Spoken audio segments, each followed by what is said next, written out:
My name is Paris, and I am 28 years old.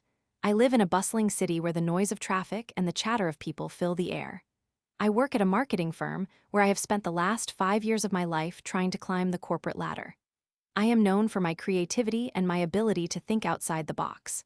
My colleagues often turn to me for ideas, and I pride myself on my work ethic. But despite my achievements, I felt a sense of dissatisfaction creeping in. I wanted more than just a paycheck. I longed for respect and recognition.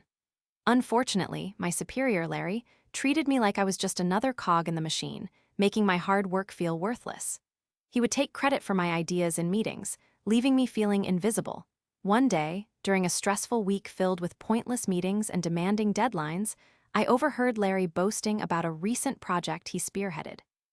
As always, he failed to mention that it was my idea that inspired the project's success. Anger simmered inside me like a volcano waiting to erupt. That was the moment I decided something had to change. I could not allow Larry to continue undermining me. I wanted to devise a plan to show everyone just how unworthy he was of the praise he so brazenly accepted. I envisioned a prank that would make him the center of ridicule instead of me. The idea seemed harmless at first, just a way to get back at someone who so regularly dismissed my efforts. But as I planned, I realized that this prank could turn into something liberating. I decided I was going to film a fake video of myself quitting my job, making it look completely real. I called it my farewell performance. I wanted to capture my colleagues' reactions when they witnessed me dramatically announcing that I could no longer work under Larry's oppressive management. Everyone in the office loved a bit of dramatics, so I was sure they would find it hilarious. I worked on a script for days, practicing my lines in front of the mirror, using overemphasized gestures to make it look as believable as possible. On the day I decided to execute my plan, adrenaline coursed through my veins. I walked into the office, pretending to be completely normal, my heart racing with excitement and a hint of terror. I told my colleague, Sarah, what I was planning, and she laughed, encouraging me to go through with it. As the clock ticked closer to noon, the office began to fill up with chatter and laughter, just as I had anticipated. It seemed like the perfect time to make my big announcement. I set my phone to record, placed it on my desk, and stood up on a chair. The murmurs around the office quieted as everyone turned to look at me, curiosity dancing in their eyes. I took a deep breath and began my performance. "Ladies and gentlemen," I declared loudly, my voice shaky but feigned confidence. "I can no longer work in this toxic environment. I quit." Gasps filled the air as shock washed over the faces of my colleagues. I went on to talk about all the projects Larry had taken credit for, embellishing the story, making it sound much grander than it truly was. I could see some of my coworkers smirking as they realized it was a prank, but I did not care. I was on a roll. But then I saw it. In the far corner of the office, Larry had just walked in and stood there with a look of horror plastered on his face. I had not anticipated Larry arriving just then. He seemed frozen in time as my words echoed off the walls. I went off script for a moment, relishing the chaos I had created. "This is a toxic environment for talent," I shouted. "I need to escape before it shrinks my creativity."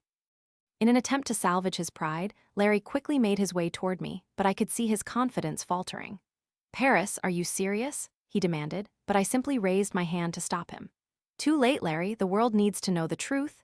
Just as I was exuding pure chaos, trying to teeter on the edge of my well-crafted prank, someone in the office must have stirred a bit too much, for suddenly the chair I stood on tipped under me, sending me sprawling to the ground. The phone flew from my desk, recording the entire disaster. Laughter erupted from the office as I lay there, stunned. In the moment, it felt like the universe had betrayed my clever plan, and instead of the triumphant victory I envisioned, I had become the laughingstock. With that failure weighing heavily on my shoulders, I felt a rush of embarrassment wash over me.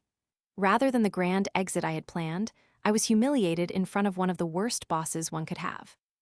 I stormed out of the office, deep down feeling defeated and vowing to never return. The next few weeks were rough. I ate ice cream for dinner and played video games late into the night while hiding from the reality I had created for myself. I truly believed I had ruined my career and that Larry had won. Eventually, frustration turned into determination. I decided I should not give up so easily. If I wanted to show Larry who was truly in charge, I needed a plan that would really hit him where it hurt. I remembered all the projects I had worked on during my time at the firm and all the ideas I had developed while staying late at the office. I gathered my notes, refining my best concepts, which I had never received credit for.